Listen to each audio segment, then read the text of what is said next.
Hi అండి. నేనైతే మా జీవితం గురించి అయితే చెప్తున్నాను కదా! ఇంకా మా పాపకైతే ఒకరోజు అస్సలు బాలేదు. నైట్ అంతా ఫీవరు అర్థం కాలేదు నాకు. 104 అట్లా ఫీవర్ వచ్చింది. ఇంకేం చేయాలో అర్థం కాక మేము హాస్పిటల్‌కైతే ఆ నైటే తీసుకెళ్ళాము.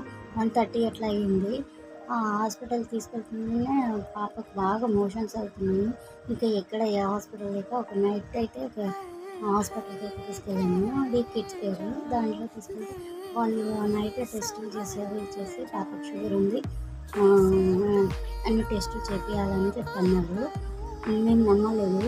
కానీ ఇక నైట్ ఆ ఫీవర్ తగ్గాలంటే ఏం చేయాలో అర్థం కాలేదు. అక్కడే ఉంచాము. ఇంకా మార్నింగ్ మాకు డౌట్ వచ్చి మేమైతే హాస్పిటల్ నుండి వచ్చేసాము తప్పించుకొని.